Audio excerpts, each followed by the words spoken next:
ನಮಸ್ಕಾರ ಗೆಳೆಯರೆ, ನನ್ನ ಚಾನಲ್ಗೆ ಸ್ವಾಗತ ಸುಸ್ವಾಗತ. ನಾನು ನಿಮ್ಮ ಕನ್ನಡಿಗ ಮಾತಾಡ್ತಾ ಇದ್ದೀನಿ. ಹಸು ಯಾವ ರೀತಿ ಕರು ಹಾಕುತ್ತೆ ಅಂತ ನೋಡ್ಕೊಂಬರೋಣ ಬನ್ನಿ ಫುಲ್ ವಿಡಿಯೋ. ಹಾಗೆ ತಪ್ಪದೆ ನನ್ನ ಚಾನಲ್ನ ಸಬ್ಸ್ಕ್ರೈಬ್ ಮಾಡಿ ಸಪೋರ್ಟ್ ಮಾಡಿ. ನಾನು ಹಾಕೋ ವಿಡಿಯೋ ನಿಮಗೆ ಮೊದಲೇ ತಲುಪುತ್ತೆ.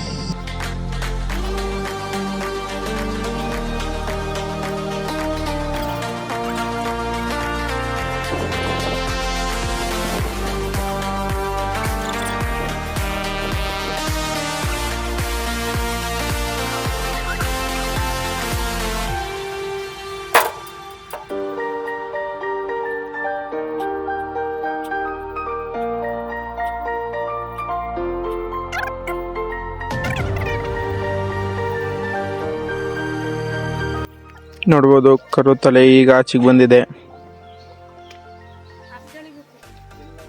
ಕರು ತಲೆ ಆಚೆಗೆ ಬಂದ ಮೇಲೆ ನಾವು ಸ್ವಲ್ಪ ಸಪೋರ್ಟ್ ಮಾಡಿದ್ರೆ ಅದಕ್ಕೆ ಪೇನ್ ಸ್ವಲ್ಪ ಕಡಿಮೆ ಆಗುತ್ತೆ, ಹಾಗೆ ಸ್ವಲ್ಪ ಬೇಗ ಡೆಲಿವರಿ ಆಗುತ್ತೆ. ನಾವು ಆ ರೀತಿ ಇಟ್ಕೊಂಡು ಡೌನ್ ಸೈಡ್ಗೆ ಎಳಿಬೇಕು. ಅದು ಯಾವಾಗ ಎಳಿಬೇಕು ಅಂದ್ರೆ ಅದು ಪ್ರೆಷರ್ ಆಗ್ತಾಗ ಈ ರೀತಿ ಎಳೆದ್ರೆ ಕರು ಬೇಗ ಆಚೆಗೆ ಬರುತ್ತೆ.